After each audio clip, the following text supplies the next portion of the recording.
рамка дейтші, негізі қаланың мына жағы қаланың рамканың үстіне мінсең,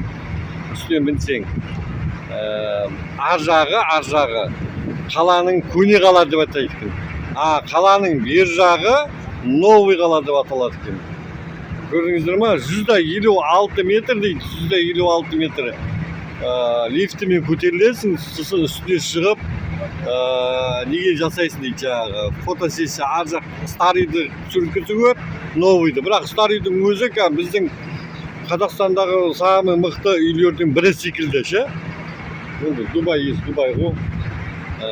Мынаған лифтіге көтерілу $52 дейді. $52 енді 2 адам баратын болса $100. Примерно 53-54 мың теңге ақша 2 адамға. Мына үстіне түсіп, сөйткенсіз. Ана астында нелер бар жаңағы. Айнектер. Ол айнектерді бассаң, прозрачно сразу асты көрініп кетеді дейді. Қорқынышты болып кетеді дейді.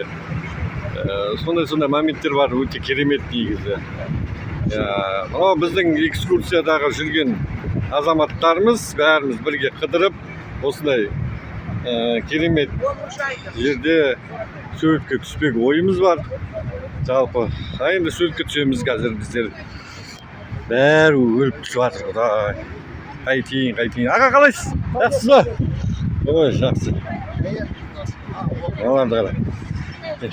Ау. Давай ал, кірейік ал. Аржаны секіріп түсейін тұмымен қасқа. Так, міне, көрдіңдер ма? Бұлары өтейік. Көңіл күй қалай апа? Жақсыз ба? Так, суретке түсейік ал енді. Әсемгүл суретке түсейін отыр. Керемет.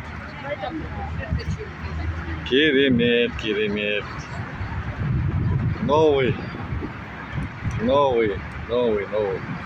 Ана, хатш балапан дей ма? Бір нәрсе деген бар ғана. Душ балапан дей ма? Қалайды? Душ халифа. Душ халифа. Душ па? Оның 860 метр дейді о ұзындығы, алып прикинь. Ең үлкен әлемдегі.